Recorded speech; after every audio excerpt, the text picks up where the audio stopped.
welcome everyone to STEMcx. Today we have our guest speaker is Geraldine Preval from the Telescope Science Space Institute. So welcome, Thank Ms. Preval. you for having me. Good. All right, I'm gonna ask you a few questions. And my first question is, what, what got you interested in the space program? Actually, everything happened by accident. So I knew I always wanted to get into computer science. Ever since I was younger, I wanted to work with computers. Then computer science came about, and I went with computer science. So after graduating from college, I needed a job, and I just applied, and I kind of accidentally landed into the space industry. They gave me the position, and I've been there for 9 years, and I love it. It was really by accident. Oh, well, that was a good accident. So where did you attend school? So I am originally from Connecticut, and I actually started off at my local community college for 2 years, and then I ended up transferring to Morgan State University. I intentionally transferred to Morgan State primarily because I wanted to go to an HBCU.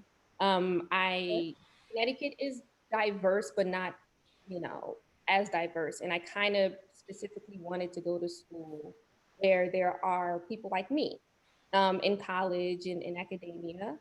Um, and HBCU is a historically Black college and university. So yeah, so I went to Morgan State, and then after I graduated with my undergrad in computer science, I moved back to Connecticut for a little bit and came back down, and I was just working at Morgan outside of the computer science discipline. I was just doing stuff, working with the work study department. And then I ended up applying for a master's at Johns Hopkins University for network engineering, my first master's.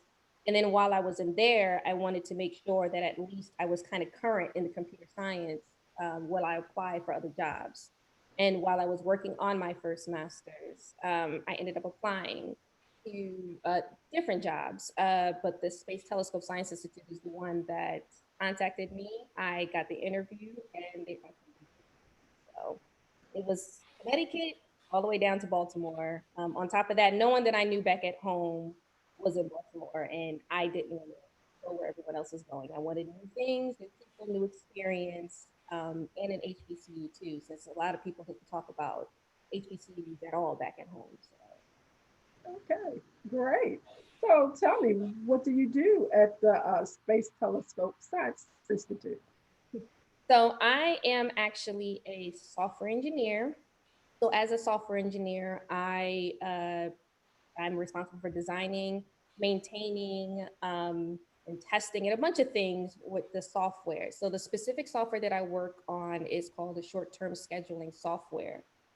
So that software is, in a sense, responsible for scheduling on a week-long calendar observations. And observations is just simple. What astronomers say, hey, I want to observe this. So we kind of keep note on that.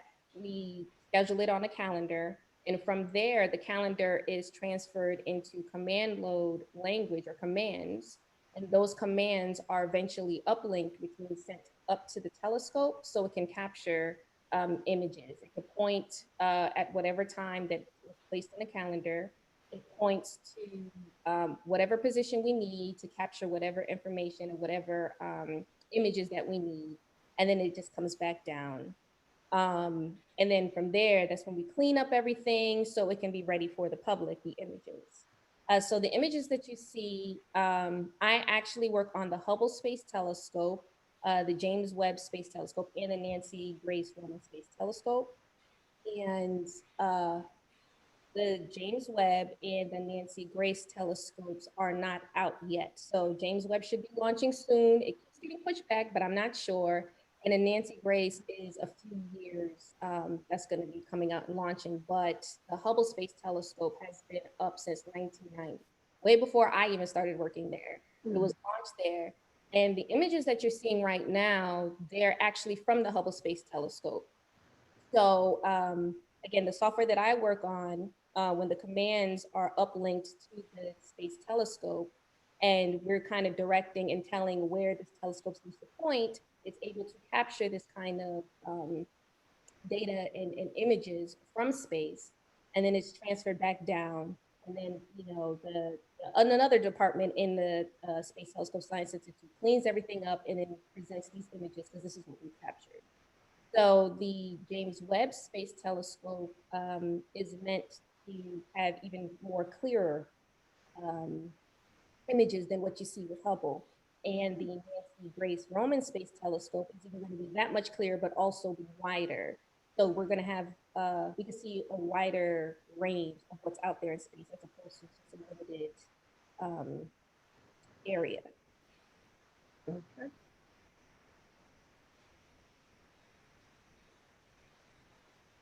So they were really some nice photos. Yeah, they are very beautiful pictures of space. Well, tell me, what advice would you give to a student who would want to get in a similar program, space program? So, like I said earlier, I got into it by accident, but I do love it. I say if you're interested in space, again, just because a lot of people are not talking about it doesn't mean that it's not worth it. It's, if you're really truly interested, there's a lot of programs, different colleges that have great programs in the space systems engineering, just space engineering or computer science. NASA is constantly having, and even my job, Space Telescope Science Institute here in Baltimore, has plenty of internship opportunities, plenty of different programs, plenty of space industry related activities. And if you're really truly interested or you just want to do something outside of the norm, I say go for it. Do not give up at all. There's, it's worth it. It's something different. You see the images, even if it doesn't seem like it's, why not? Like, it's kind of like, maybe some people don't see a reason to work in the space industry, but I say, why not? It's something that we're able to study the universe a little bit more. We get to understand what's going on. We get to understand how the earth works, how the world works, just a little bit. And it's valuable for a lot of people. I think it's really cool. It's just something extremely different. It's effective for me, like, and and you can easily use your computer science skills on really any job, but especially in the space industry, because there's a lot of technology going on in there, especially on the actual telescope. It's pretty much a whole technology based everything. So you have software, you have the hardware. It's there's a plethora of things that you can do. So if you're interested, go for it. If you're not interested, go for it. Accidentally love it, and it's worth it. It's absolutely worth it. Oh, it seems like it's worth it. Well, I'm sure that some of our students have questions for you. So we're going to open up the floor for questions at this moment. If you have questions, just unmute your mic and ask your question.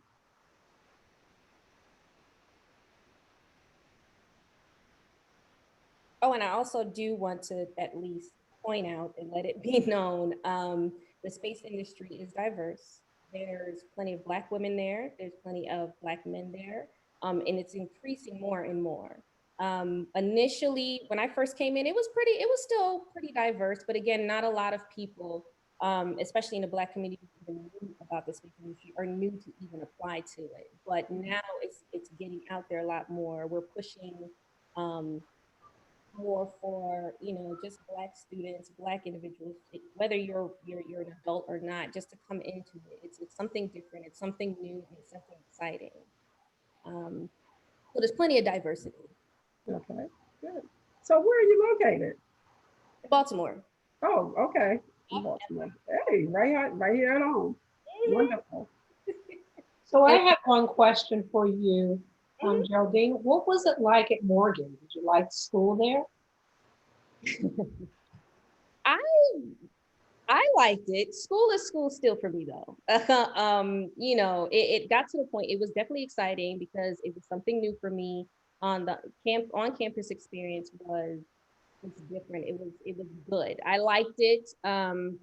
Being around, you're seeing different organizations, whether it's Greek organizations or just other organizations of international students and everything like that. That was fun. But the school, academic wise, it was challenging, but it was really good. I'm not terrible at school. I don't hate school, but it was challenging, and it did get to a point where I just wanted to be done and hurry up and graduated. But I did, you know, um, but it was an interesting and it was a worth it experience. Um, just everything that you learn, because I kind of came from after high school, then I went to community college, and then I went to Morgan. So I felt like at that point I was in school forever. And I kind of just wanted to hurry up and just be done. But when I really just got out in the real world and saw how effective, everything that I learned there was, and how like how much needed it is for my work, I appreciate it so much. I absolutely appreciate the experience at the HBCU and be able to get the knowledge in the computer science knowledge from a historically Black college and university. To me is what made it worth it. It may not be Yale or Harvard, but it's Morgan State University, and you get the same amount of educated professors who are teaching you, who are I don't want to say hard on you, but they're giving you things that you're going to need to learn, and I think it's worth it. I do like it, especially again coming from Connecticut, coming down here. It was of course my mindset was kind of up and down, because again I just wanted to be done with school, but I absolutely enjoyed the HBCU experience. And then of course going into adulthood, I appreciate the knowledge that I gained from my academics there. So Gail, I think we have a couple of questions in the chat. Okay, I can't see the chat. We I saw a couple have, of questions pop up. Christian has a question. is there anything you would have done differently in your path to your career so far? Yes, I never did an internship. I just worked. I needed to get money however I could. So of course, moving down here, I'm by myself. So like my mother and my older siblings can help financially or anything like that. So all I did was like, okay, I get a job, I work. So that made it that much harder for me to actually land a job in computer science. Um, because they want to kind of see that you have interest I mean, some kind of experience outside of just what you learned. Especially once you get out of college, it's unfortunately not enough to just have the degree. They kind of want a little bit more. What more can you offer? So my what I would definitely change is definitely do internships at least during um, my college experience, or immediately after, to get more accustomed to the computer science world before I even jump in. Because I kind of jump um, in the deep end real fast because I just, yeah, the internship. Great, that's great advice. Great advice. Mhm. One of the other questions here is there anything that you can do in elementary and middle school that would introduce you to this area of study? Um, that I'm honestly not sure of. I think that I think I'm gonna have to look a little bit more into it, but I think that NASA may have certain programs and experiences and minor things here and there for the younger kids to get into it and get their hands wet in there. But other than that, I'm not too sure. But I'm almost positive that at least NASA have certain workshops or certain things, and definitely I know online. I think you could probably find some YouTube videos or anything like that that can be elementary and middle school friendly to kind of get your feet wet or get a little bit more interested in what's going on in the space industry and stuff. And I'll just add to that, the NASA website is wonderful. They have virtual tours that are free. They have they have probably, I would say NASA may be one of the biggest agencies that really is pushing free resources for students who are interested. So if you go to their site, they have ambassadors, and now that we're stuck in the house, they have just tremendous amounts of virtual free stuff out there for you if you're interested. As far as the computer science side, there's a lot of stuff out there as well for budding computer scientists. We did a little work here with Scratch 3.0 and Python. And if you're interested in sort of hearing about that, even if you're younger, you can go right into YouTube and type, Python for whatever age you are. And there are just tons of videos out there and stuff you can see that can expose you to what that looks like. So the one thing that's really different from when I was a little kid is that there's a lot of access out there if you're interested. So that's it. Take your time. Lots of access. Yes, absolutely. Take advantage of it. Please take advantage of it. Yes, yes. Yeah. So here's a question for you, Geraldine. Is the work you do really hard, or do you think it's easy? It was hard in the beginning, and it's getting easier now. Because honestly, when I first got into, after I graduated Morgan, I did not want to do anything with programming. I was over it. I wanted to know something else with computer science, anything.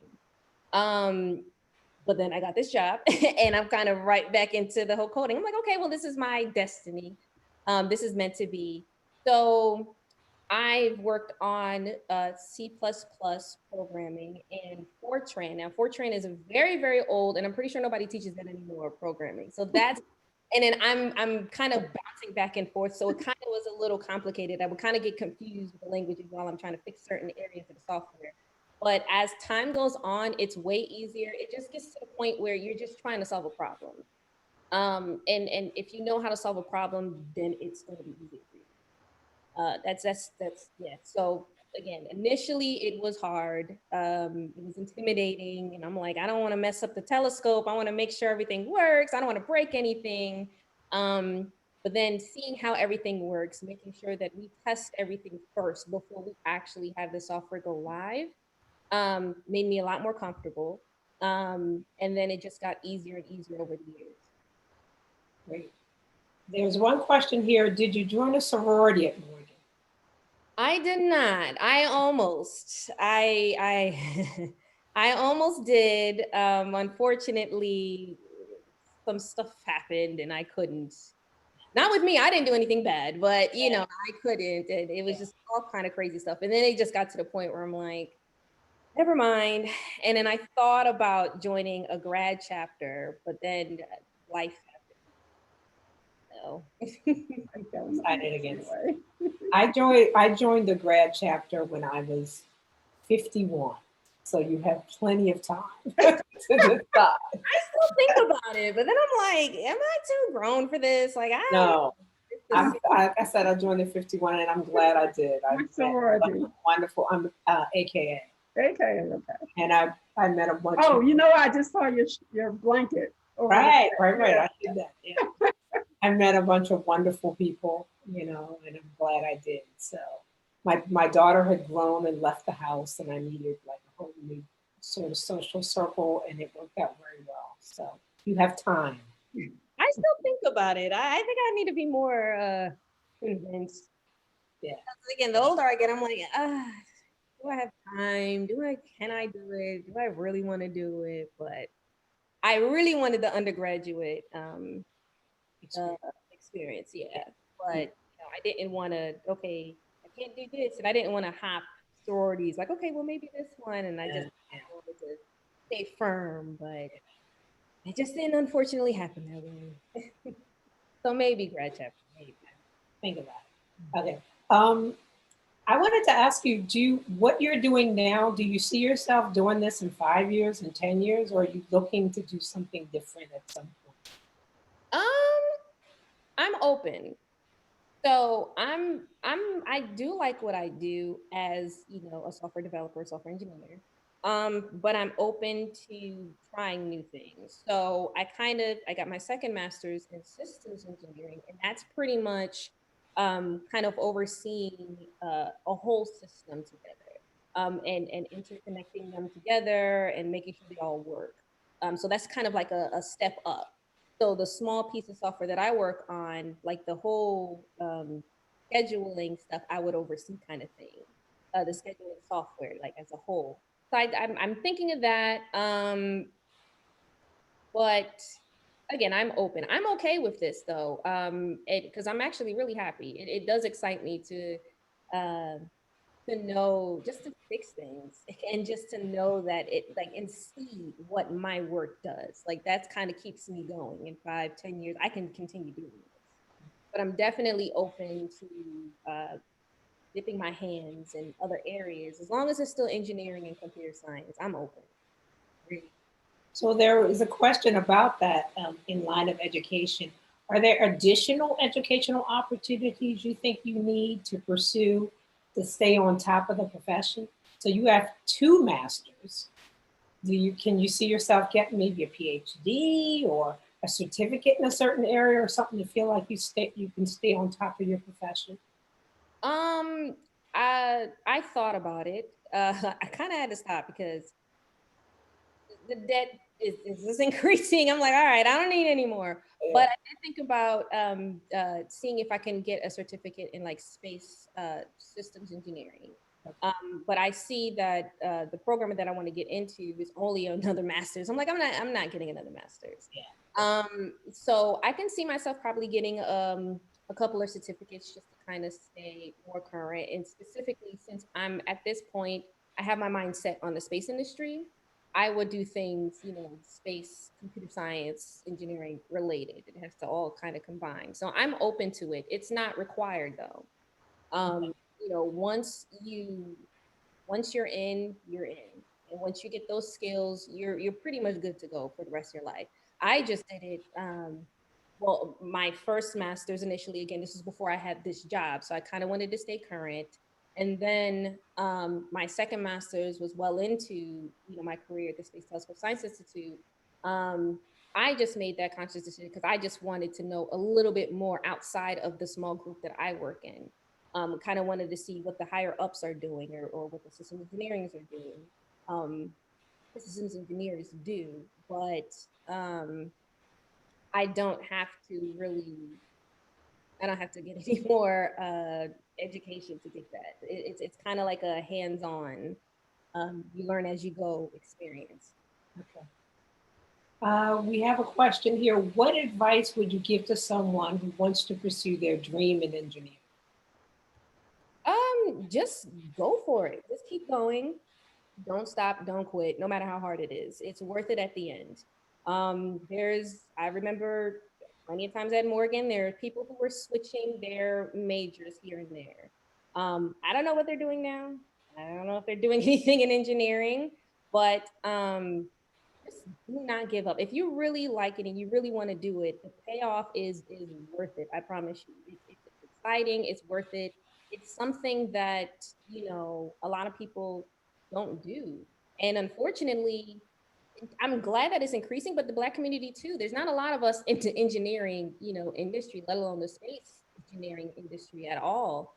Um, so why not? It's worth it. It's absolutely worth it. So if you really want to do it, just don't give up.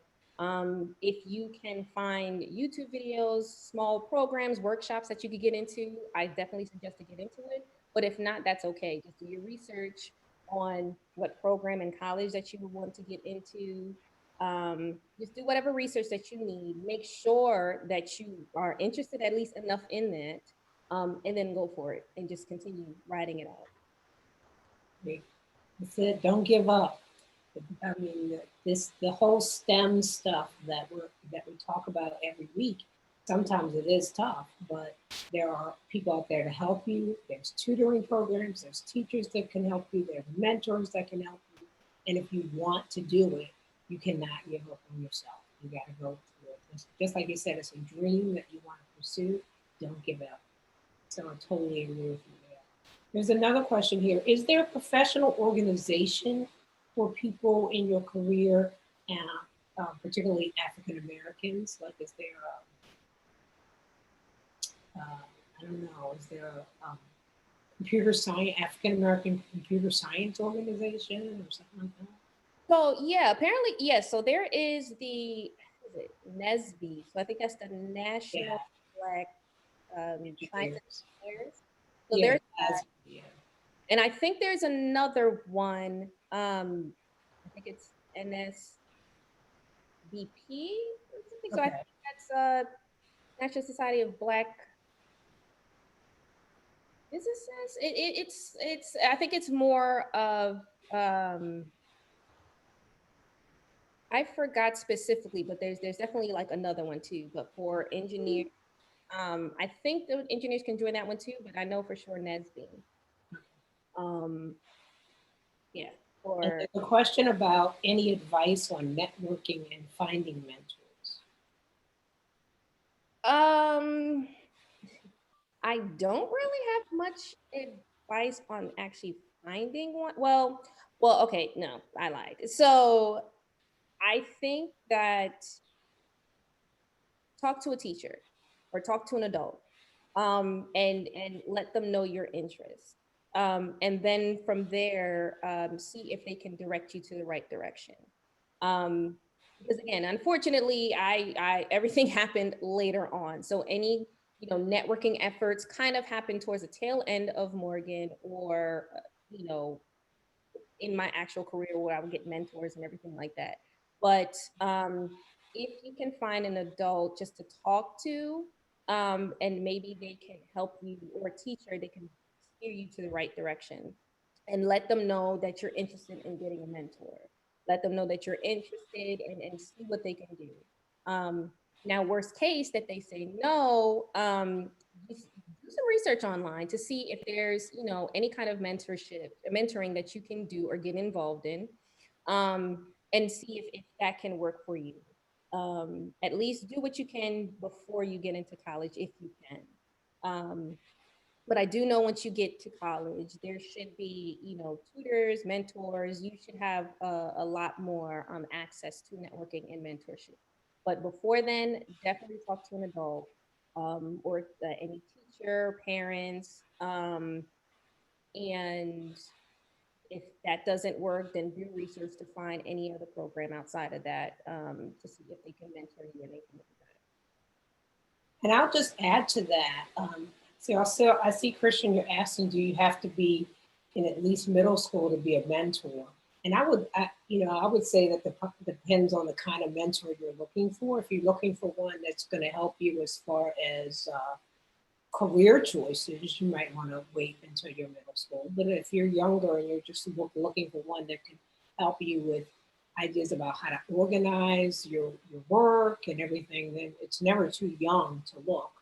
And if you particularly are looking for one, you have my email. So just email me.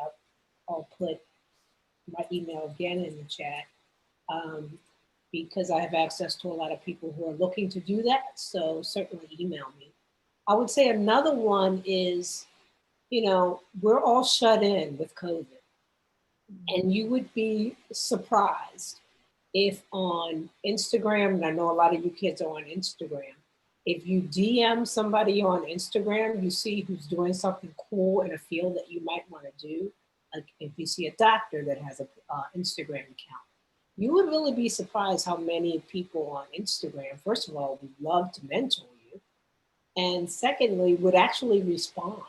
I was speaking a little bit back to Mario Armstrong, who a lot of you may know, who's sort of a tech guru. And, I connected with him. He ended up doing an interview with one of our STEMcx students. And I connected to him by just DMing on Instagram and said, would you be interested in talking to us? And he was like, yeah, I love to do stuff like that. I love to inspire kids. So just like Geraldine was saying, sometimes just get on Google and see who's out there, see who's on Facebook and Instagram. Of course, we don't want to be stalking people, but if they have a little DM or a message box, there's nothing wrong with saying, I've always dreamed of going to space. And I wondered if I could just talk to you about it. Telling them who you are, telling them you're part of a STEM program and this is what you're studying, and you've been taking advantage of the STEM projects, but you're trying to sort of find someone who's working in a field that you're interested in. You'd be surprised what kind of comment you might get back. But I would say if there's anyone on here that's specifically looking for a mentor, I put my email address in that chat. Please take that email and email it to me, and I will get you connected to someone.